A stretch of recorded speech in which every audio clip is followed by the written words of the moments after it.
Meet the Adewali family. Ordinarily, they look like the average happy family, laughing and eating together.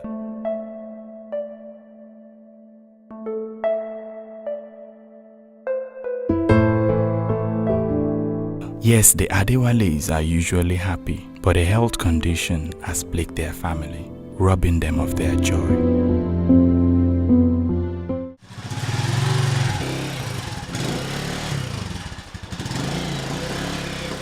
I am Adewali Abel Olukayode. I am from Osun State, Nigeria. I am married with children, 7 of them, with 5 of which are Sickle Cell Anaemia.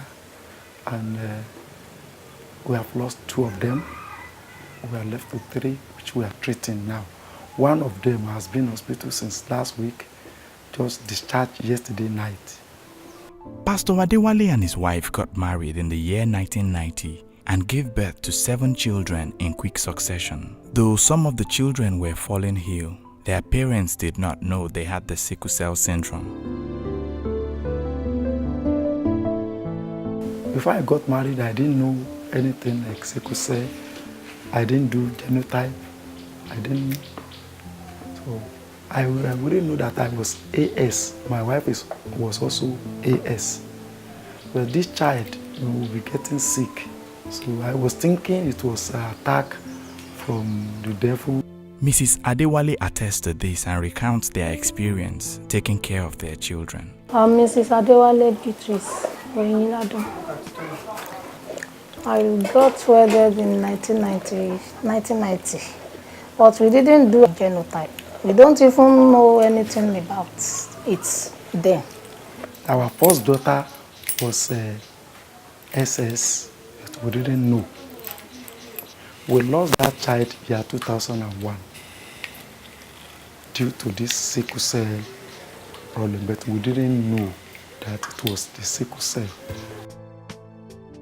The Adewalis now live in Odonguyan, a community in Ikorodu town. The family lives in a makeshift home, which also doubles as the church where he pastors. This is the church, and it's an extension of the building too. Their living conditions are very poor, but they cannot afford to live comfortably, as all their funds are spent on taking care of their 3 children living with sickle cell anemia. This is where we live. This is where we sleep. This is our water.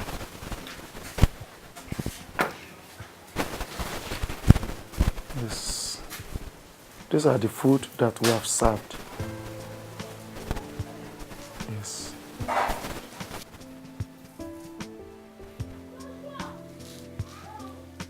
This is another place, another room. This is the bed. Since the Adewalis found out the actual cause of their children's sickness, life has been difficult. Since year 2003, when we discovered that when we find out that it was sickle cell that was attacking these children, it has not been easy. It has been sleeplessness, vigil, heartache, problems. And the ones that are not even having this sickle cell, they've been suffering because the work these ones supposed to do, it is those 2 that are not having this sickness that will be helping them to do. Joshua Adewale is the first son of the family and does not have the sickle cell gene, but he has had to live with it through the eyes of his siblings. It has been a bad experience for me when I lost my 2 sisters. First, my senior sister, and the other my junior sister. The thing I hate most is when that sickle cell, if the blood is flowing and it's not blocked in any part of their body, it is a very serious thing for all of us. The crisis will be very serious for all of us in the family. Even neighbors will be coming that what is happening. Because the way they'll be crying, lamenting, shouting, everything. Even you that you are even enemy of the family, you want to be crying for them. His elder sister, Hope, who is now the first child of the family, is living with sickle cell. The loss of our sisters was hard to bear, and our condition has affected our education. It's because of my sickle cell problem that I finished my education late. Though I didn't repeat any class, but I do absent from school because of sickle cell.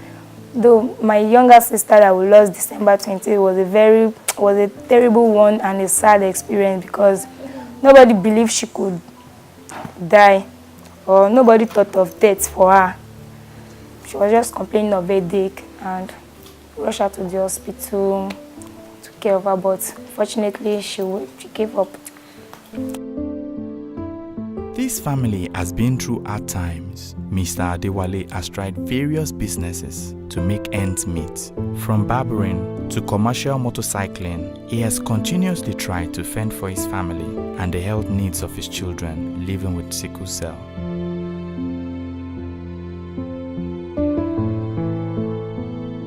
His wife, who is a petty trader, has had to struggle to keep up the business, as most of the profit she makes is used to pay for drugs and hospital bills. The money we are using to take care of them is as if now that before I have shop, but during that December when we lost the last one that died, all my shop closed because of hospital bill, and at the end of the day that girl also died. And since then, I am not able to stand up to do anything to have shop again.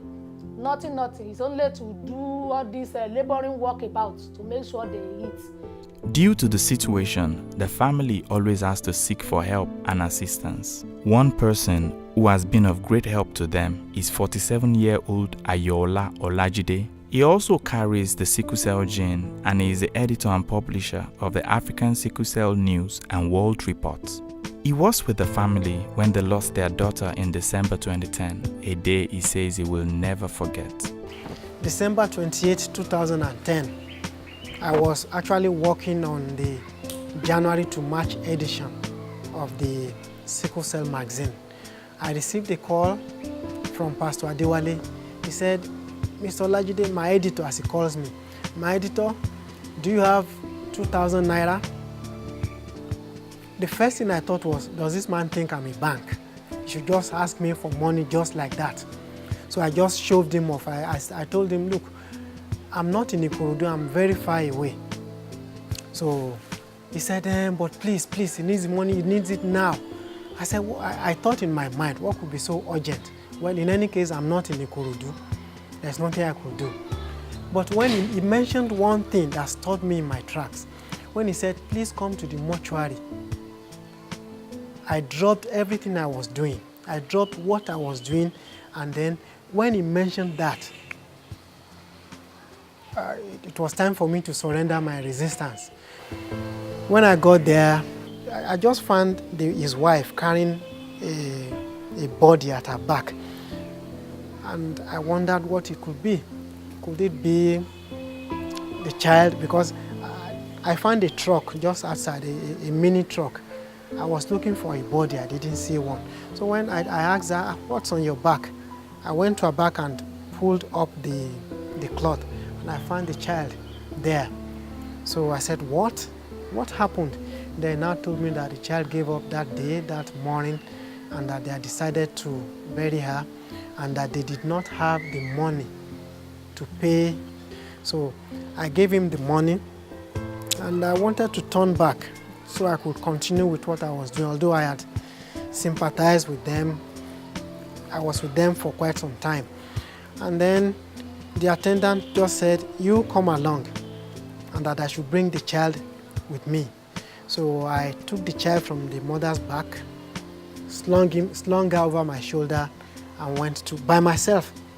There was no relative there, only the parents. And in Yoruba land, a father is not supposed to bury the child. So I was the only one left to do that job. So I went there and buried the child with my own hands.